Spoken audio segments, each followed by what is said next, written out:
इदम श्री सद्गुरुवे नमः। जन्म शताब्दी पुस्तक माला 93 संभवामी युगे युगे डे 7। परम पूज्य गुरुदेव वंदे माँ के सानिध्य में युग धर्म की ओर बढ़ते हुए कदम। परम पूज्य गुरुदेव वंदे माँ के आशीर्वाद से युग निर्माणी चेतना क्या होती है, इसका जीवंत जागृत स्वरूप गुरुदेव हमें दिखा रहे हैं। और गुरुदेव हमें कह रहे हैं कि बेटे अपने भीतर झांकने की आवश्यकता है अब, और ये देखना है कि क्या इस युग में जो आपत्ति काल चल रहा है और इस समय जो युग की पुकार है, क्या उसे तुम सुन रहे हो, क्या अनसुना कर रहे हो।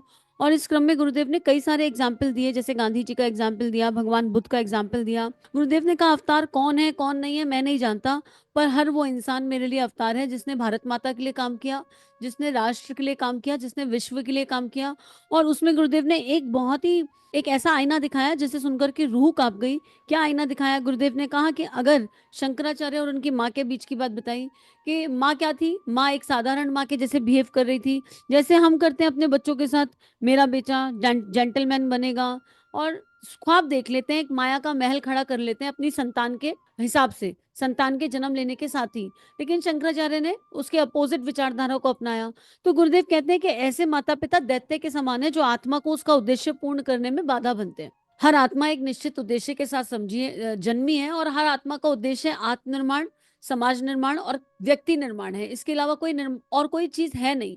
लेकिन अगर समाज को कुछ कंट्रीब्यूट करना है तो उसके लिए आत्मिक पक्ष कैसा होना चाहिए, इसको भी जानने की आवश्यकता। और ये गुरुदेव ने, ये 93 नंबर चल रहा है, और शायद 1 से लेकर 25 तक की जन्म शताब्दी केवल इसी के बारे में है। वो एक ऐसा है जैसे कभी आइसक्रीम आपने बनते हुए अगर देखी हो ना, आइसक्रीम जब बनती है ना तो एक फर्मा होता है, एक फ्रेम होता है, और नमक का बहुत सारा पानी होता है, और बहुत चिल्ड होता है, एक पर्टिकुलर टेम्परेचर पर होता है वो पानी, और उसमें आइसक्रीम का सारा लिक्विड जो भी होता है उसको तैयार करके उसमें डाल दिया जाता है, और आइसक्रीम को, उस फर्मे को नमक के पानी में छोड़ दिया जाता है एक पर्टिकुलर समय के लिए। और फिर बाहर निकालो तो वो आइसक्रीम जम जाती है, बस उसका टेम्परेचर मेंटेन करना होता है। परम पूज्य गुरुदेव की ये लेखनी, युग दृष्टा की ये लेखनी एक तरह का युग निर्माण का फ्रेम है, युग निर्माण का फर्मा है। और उसमें, उस युग निर्माण के फर्मे में अलग अलग शेप्स हैं। और ये समझ लीजिए उपासना, साधना, आराधना, आत्मनिर्माण, परिवार निर्माण, समाज निर्माण, व्यक्ति निर्माण, ये सब क्या है, ये फ्रेमिंग्स हैं। और गुरुदेव की जन्म शताब्दी पुस्तक माला में इन 93 को पढ़ करके, इनका स्वाध्याय कर करके ये अनुभव में आया है कि गुरुदेव ने सारे फ्रेम बता दिए हैं कि बेटा भाव शरीर कैसा होना चाहिए, विचार शरीर कैसा होना चाहिए, और कर्म किस तरह के होने चाहिए। अगर कर्म कांड कर रहे हैं तो उसके पीछे की ऊर्जा क्या होनी चाहिए, हमारा दूसरे के प्रति व्यवहार कैसा होना चाहिए, हमारा अपने प्रति व्यवहार कैसा होना चाहिए। पूरा मनोविज्ञान गुरुदेव ने सिखाया। माता पिता बनना क्या होता है ये गुरुदेव ने बताया। एक संतान बनना क्या होता है ये गुरुदेव ने बताया। कोई ऐसी बात नहीं है जो इसमें अब तक आई ना हो। और उसके बाद फिर हृदय में अगर इसको समझ लें, अगर गुरुदेव की वाणी के पीछे के इस तत्व को समझ लें, गुरुदेव के प्रवचनों के पीछे की इस भाव गहराई को अगर अनुभव समझ लें, अनुभव कर लें, और वो कृपा से होता है, शरणागति से होता है, पुकार से होता है। तो पुकार तो नियमित होनी चाहिए। एक पुकार कि ये मानव देह दी है तो क्यों दी है, हम उस धरती पर जन्मे हैं जहां पर बिना मानव देह की भी भगवान करुणा करके अपना स्पर्श दे देते हैं, अपना प्रेम दे देते हैं। जटायु को गले लगा लिया, गजराज को गले लगा लिया, काकभूषुंडी, एक कौवे को काकभूषुंडी बना दिया, एक पक्षी को नीलकंठ बना दिया, एक छोटी सी चिड़िया को गौरैया बना दिया, उसे गौरी समान स्वरूप दे दिया, और नाग को वासुकी बना दिया। जहां इस भूमि पर, जहां सारी योनियों में भगवान की प्राप्ति की जा सकती है, तो मानव योनि तो सर्वश्रेष्ठ योनि है, इससे बेहतर तो कुछ मिल ही नहीं सकता। तो इस योनि में रहकर हम क्यों अभागे पीछे रह गए, हमें ये पूछने की आवश्यकता है, हम पीछे कैसे रह रहे हैं, क्या कमी हम कर रहे हैं। हे महाकाल, हे युगाधिपति, अब आपसे एक ही प्रार्थना है, एक ही अनुरोध है। आपने हमें ढूंढ लिया, आपने अपनी कृपा बरसा दी, अब हमारे भीतर वो समझ शक्ति जागृत कर दीजिए, वो आत्मबल, वो ब्रह्मबल जागृत कर दीजिए, वो संकल्प भारत माता के प्रति, अखंड भारत के प्रति वो प्रेम जागृत कर दीजिए, भारत मातृभूमि के प्रति वो भावना जागृत कर दीजिए कि इस युग निर्माण में हम आहुति बन सके। आहुति का मतलब ऐसा नहीं कि कोई जौहर हो रहा और यज्ञ कुंड खोल दिया जाएगा और उसमें कूदना है। आहुति मतलब अपने सर्वस्व का बलिदान, अपने सारे अहंकार का बलिदान, हर तरह के मैं से मुक्ति। एक ऐसी आहुति युग निर्माण के लिए जहां मेरा मुझ में कुछ है ही नहीं, और जो भी है वो तेरे इस्तेमाल के लिए, आनंद के लिए नहीं है। ये वो समय नहीं है जहां भगवान और मैं बैठे और मैं भगवान को खाना खिलाऊं और भगवान मुझे निहारे और मैं भगवान को निहारूं। वो समय नहीं है ये। उसका एक आनंद है और वो बड़ा महत्वपूर्ण है, और उस पड़ाव को पार भी करने की आवश्यकता है। लेकिन ये समय ऐसा है जहाँ कृष्ण कह रहे हैं कि मुझे सुदर्शन उठाना है, आप साथ हैं। जहाँ राम कह रहे हैं कि राम राज्य की स्थापना करनी है, आप साथ हैं। तो गुरुदेव उसके विभिन्न पहलुओं पर बात कर रहे हैं और झिकझोड़ के रख देने वाली ये वाणी है।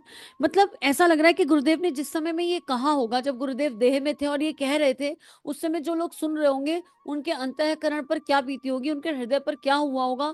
अगर हम उस ऊर्जा से कनेक्ट हो जाएं और शरणागति के साथ बार बार मन मन में दोहराएं, संभवामी युगे युगे, संभवामी युगे युगे। इस युग, ये युग जो है आया है ना, हमारा सौभाग्य लेकर के आया है कि हम इस समय में आए हैं, कलयुग में आ गए, सौभाग्य है। और हम सतयुगी आत्मा है। इतना तो हमको विश्वास करना होगा कि अगर परम पूज्य गुरुदेव वंदे माँ ने हमारी तरफ देख लिया तो हम सतयुगी आत्मा है। अब वो कह रहे हैं संभवामी युगे युगे, मतलब अपनी संभावनाओं को जानो, पहचानो, ऊपर चढ़ी मिट्टी को हटाओ और युग निर्माण की आहुति बनने के लिए तैयार हो जाओ। अब क्या एक अकेला आदमी ऐसा कर सकता है? इस क्रम में गुरुदेव कह रहे थे, आपको लगता है कि एकाकी आदमी, एक अकेला आदमी पूरी दुनिया बदल देगा? भगवान बुद्ध अकेले थे क्या? विचार कर लेंगे हम तो हमें समझ में आ जाएगा। राम अकेले थे कि कृष्ण अकेले थे?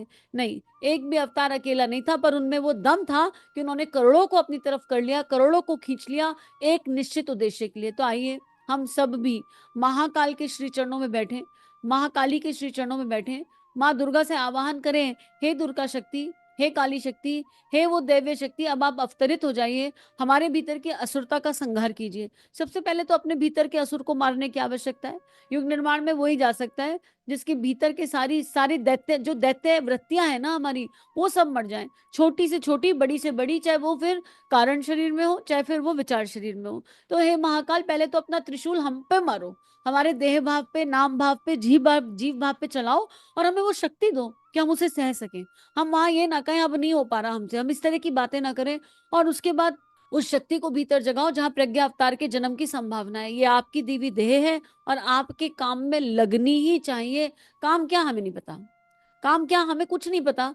दो तरीके हैं, ये तो ये जान लें कि हमारी क्वालिटीज क्या है, हमारी योग्यताएं क्या है, हमारी प्रतिभा क्या है, और फिर उसको भगवान के खेत में पूरी तरह बो दें। एक रास्ता तो ये होता है। एक रास्ता अर्जुन वाला है, अर्जुन ने मना कर दिया, शरणागति है मेरी, कर लो जो करना है देह से।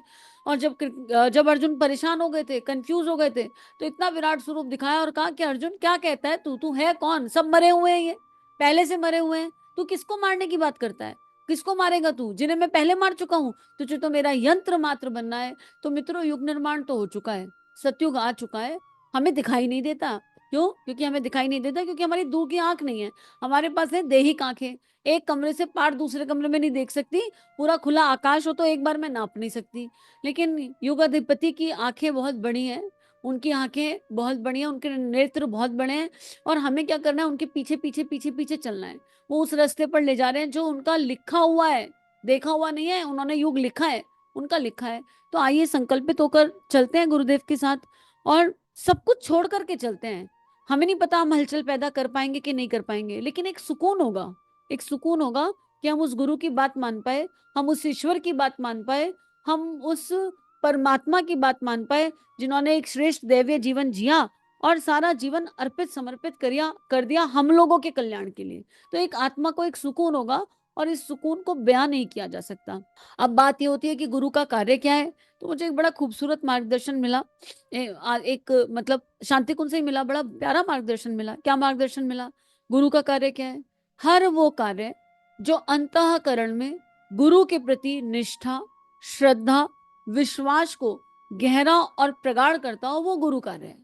अब अपने अंतःकरण में झांक कर देखने की आवश्यकता है कि ऐसे कौन कौन से कार्य हैं जो हमारे अंतःकरण को आंदोलित कर देते हैं, जो हमारे अंतःकरण को हिलाकर रख देते हैं, जो हमारी आत्मा की वो पुकार, वो चित्कार निकलवा देते हैं, और जिसमें हमें लगता है हाँ गुरु जी हैं और हमारे साथ हैं, हमारे गुरु, और हम उनके भीतर और वो हमारे बाहर हैं।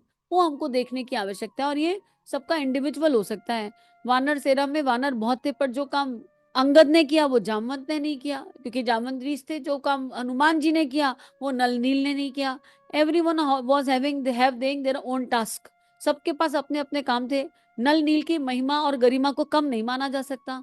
अंगद के साहस, संकल्प और आत्मबल को कम नहीं माना जा सकता। भले ही भक्त शिरोमणि हनुमान हो, लेकिन हनुमान अकेले कर लेते क्या? अगर नल नील बांध ना बनाते तो कितनों को उड़ा उड़ा के लेकर जाते। तो हर हर किसी का अपना एक कंट्रीब्यूशन है। भले ही हम सारे जाति के मानव हैं, ठीक है, लेकिन हम सबके काम अलग अलग हो सकते हैं। और हमें क्या करना है? हम सब साथ साथ चलें। उनका आपस में कभी बैर नहीं हुआ। नल नील ने कभी ये नहीं कहा अरे तुम बेकार हो, हमारे बिना तुम्हारा होगा क्या, देखो हम नाम पत्थर पे नाम लिखते हैं और पत्थर बह जाता है। और कभी ये नहीं कहा हनुमान जी ज्यादा इतराना मत, तुम बहुत बड़े आदमी नहीं हो, हमें देखो हमारे बिना कुछ हो रहा है। कभी अंगद ने नहीं कहा तुमने देखा मुझे मैं कैसे हिला कर आया, रावण मेरा पैर ना उखाड़ पाया। आपस में कभी मतभेद और मनभेद नहीं हुए। हम तो जरा गुरु कार्य के लिए समूह में साथ चलते हैं तो क्या एक तो साथ चल पाते हैं? क्या उस प्रेम की ऊर्जा से एकदम बंधे हुए एक दूसरे के लिए मरने के लिए तैयार कि हमारे साथी भाई बहनों को कोई तकलीफ ना हो जाए, कोई कष्ट ना हो जाए, कोई दिक्कत ना हो जाए। हम एक उद्देश्य के लिए, एक निश्चित उद्देश्य के लिए एक साथ चल रहे हैं, क्या हम चल पाते हैं? हमें सीखने की आवश्यकता है इस वानर सेना से। वानर होते हुए भी उन्होंने कितना खूबसूरत एग्जाम्पल सेट किया। ऐसे गोपियों का एग्जाम्पल आता है, बड़ा प्यारा एग्जाम्पल आता है। गोपियां सारी कृष्ण प्रेम में थी, लेकिन कभी एक गोपी दूसरी गोपी से अपने दिल की व्यथा नहीं कहती थी कि उसकी सुन लूं पहले, इसके अंत पे क्या बीत रही है मुझे पता नहीं है, ये कितना कृष्ण को प्रेम करती है। तो मित्रों, प्रेम एक ऐसी चीज है और ये प्रेम के बिना युग निर्माण संभव नहीं है। प्रेम के बिना श्रीमद् भगवत गीता का पुनर्जन्म संभव नहीं है उस तरह हमारे अंतःकरण में। तो सबसे पहले तो प्रेम को ही जानना पड़ेगा। अब गुरुदेव यही इस क्रम में कह रहे हैं, एक हलचल पैदा करते हुए कह रहे हैं, इतनी बात भी क्यों, ये बात नहीं है, ये एक ऊर्जा है, ये एक प्राण है। अगर आप इस प्राण को अनुभव कर पाए, ये गुरुदेव का प्राण है जो समूह की शक्ति के साथ आ रहा है। इतने सारे साथी बैठकर जप करते हैं और एक ही पुकार, हे महाकाल। अब आप बस सुन लो हृदय की पुकार, सब एक ही ऊर्जा से जप करते हैं और ये उस जप से निकला हुआ प्राण है और उस प्राण से ये संवाद है। इस देह में और इस वाणी में इतनी शक्ति नहीं है कि ऐसे शब्द बोल सके, ना इतना साहस करने की, क्योंकि ऐसा व्यक्तित्व या चरित्र थोड़ा बनाया, भी अभ्यास प्रयास की यात्रा है, प्रयास चल रहा है, यहाँ पर भी प्रयास चल रहा है।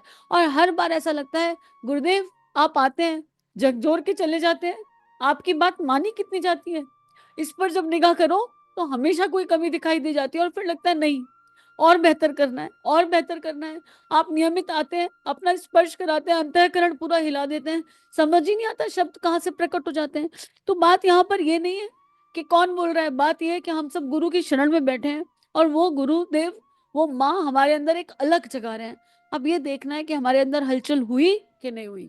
धारणाओं से मुक्त होकर स्वाध्याय करेंगे ना तो हलचल होगी। अगर ये जानेंगे, ये मानेंगे कि गुरुदेव हैं और वही हिला रहे हैं और वही बात कर रहे हैं और हम सब से कर रहे हैं, देखो हमारी किसी ना किसी इंद्री के पास गुरुदेव की फूंक आ रही होगी, या तो कान में कह रहे होंगे, या हृदय में कह रहे होंगे, या श्वास से भीतर जा रहे होंगे, या नेत्रों के सामने खड़े होंगे। कोई ना कोई एक इंद्री पर बिल्कुल निश्चित रूप से इस पल महाकाल को अनुभव कर रही होगी। नहीं कर रही तो इसका मतलब इंद्री को किसी काम में बिजी कर रखा है अपनी। अगर हम समस्त पंच इंद्रियों से, पंच कर्मेंद्रियों से एक एक पूरी तरह डूब करके इस पल बैठ जाएंगे ना, जब इसको सुन रहे हैं या इसका अध्ययन कर रहे हैं या इसको पढ़ रहे हैं, उस समय जब हम पूरी तरह बैठ जाएंगे, हलचल होना रोम छिद्रों में ये संभव नहीं है, ये पॉसिबिलिटी ही नहीं है। तो अपने भीतर देखिए कि हम उपस्थित हैं कि उपलब्ध हैं। उपस्थिति नहीं लगानी है, उपस्थिति तो बहुत लगाई, बहुत इस दुनिया में कितने करोड़ों मानव आकर के चले गए, आए, कीड़े मकोड़ों का जीवन जिया और चले गए, पेट प्रजनन किया और चले गए, नर भक्षियों के जैसे आए और चले गए, क्या फायदा हुआ? धरती पर बोझ बन के रह गए। क्या हम धरती पर बोझ हैं? क्या हम धरती पर बोझ बन करके जाना चाहते हैं? नहीं। महाकाल की वाणी हमारे कानों में जा रही है, महाकाल की वाणी हमारे हृदय में उतर रही है, महाकाल की वाणी को हम सुन पा रहे हैं, पढ़ पा रहे हैं, तो ऐसा जीवन तो संभव नहीं है।